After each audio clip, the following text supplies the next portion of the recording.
Look at this jungle coastline. Trees, water, shadows. Nothing seems unusual, but somewhere in that green tangle is a World War II warship.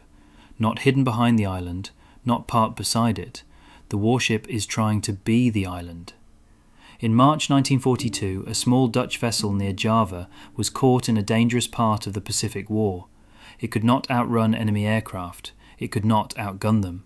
So its crew tried a plan that sounds almost impossible. They covered the ship in cut jungle branches. Then they hid during the day.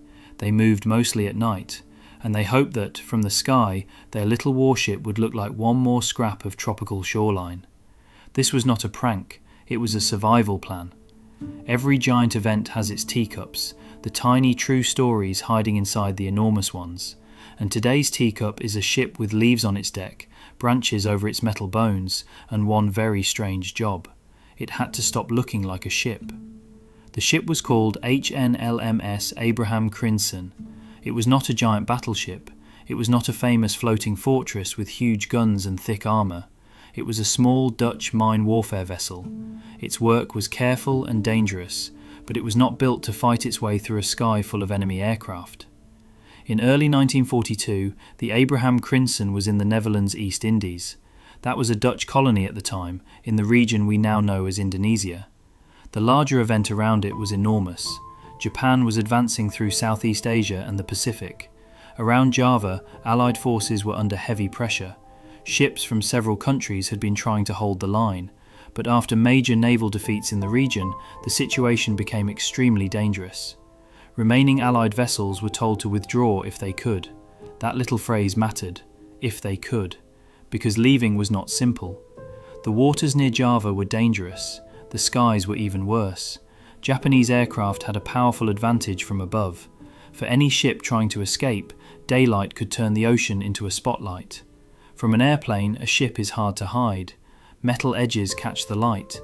A wake draws a bright line across the water. A deck, a funnel, and a bridge all make shapes that do not belong in nature. They say, very clearly, ship. And the Abraham Crijnssen was small. Its defences against aircraft were limited. It could not count on speed to save it. It could not count on firepower. So the crew faced a problem that was almost like a riddle. If the thing hunting you is looking for a ship, how do you make a ship disappear? The answer was waiting all around them. Java and the nearby waters were full of coastlines, islands, and jungle-covered edges. From above, that landscape was not neat. It was broken and patchy. Green shapes met blue water. Shadows changed the outlines of the shore. Bits of land seemed to fold into the sea. The crew did not need their ship to become invisible. They needed it to look ordinary. So they turned to the jungle. They cut foliage and hauled it aboard. Branches, leaves, green shapes that could break up the hard outline of the vessel. They covered the deck. They disguised the bridge. They hid the funnel and the clean metal lines that would give the ship away. Steel became shadow. A warship became a thicket. The neat shape of a vessel became uneven, lumpy, and alive-looking. Because nature does not draw straight lines. Nature spills. Nature overlaps. Nature makes a mess. And in this case, a mess could help save the ship. But the disguise only worked if the ship behaved like the scenery. It could not simply steam across open water in bright daylight and expect to pass for an island. That would be the wrong trick. Instead, the Abraham Crijnssen used the coastline as part of the plan. During the day, it hid close to shore or among island-dotted waters. There, its covering of branches could blend with the real green world behind it. Then, when darkness came, it moved. Night was for slipping forward. Day was for vanishing again. That rhythm became the escape. Hide, wait, move, hide again. And the camouflage itself needed care. Cut leaves do not stay fresh forever. Branches wilt. Green turns dull. A clever disguise can become a bad disguise if nobody maintains it. So the crew had to keep refreshing the foliage. They replaced tired leaves with fresh ones. They made sure the ship still looked like part of the landscape, not like a sad pile of branches sitting on a military vessel. That is one of the details that makes this story feel real.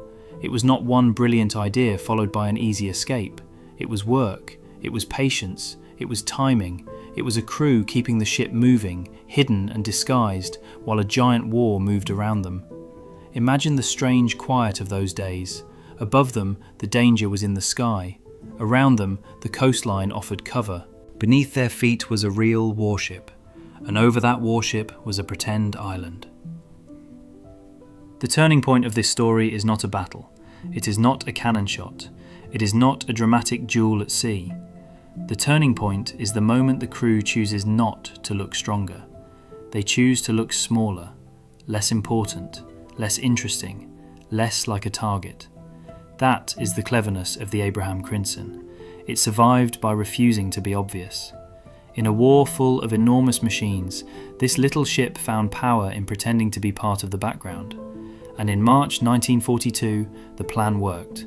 The Abraham Crijnssen reached Western Australia, not because it defeated enemy aircraft, not because it was faster than the threat, but because its crew used what they had: darkness, coastline, branches, patience, and a very practical understanding of what a ship looks like from the air. Inside the giant story of World War II, this was a small escape. But small does not mean meaningless. For the people aboard, reaching Australia meant the escape had worked. For the wider history of the Pacific War, it shows how dangerous those early months of 1942 were for Allied crews in the region. And for us, looking back, it shows a different kind of wartime story. Not the biggest ship, not the loudest weapon, not the most famous battle. Just a small crew solving a huge problem with whatever the world around them could provide. The story did not end when the ship reached Australia.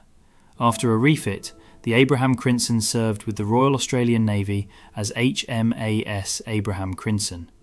It worked as an anti-submarine escort vessel. Later, it returned to Dutch naval control, and unlike many vessels from that terrible time, it survived the war.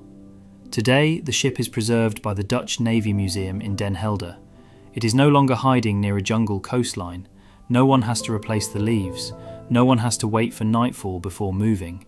But its strangest chapter is still there, tucked into its history like a secret under branches. For a short time in 1942, a Dutch minesweeper became something almost storybook-like, but entirely real. A ship dressed as jungle, a machine pretending to be landscape, a little piece of steel trying to pass for a patch of shore.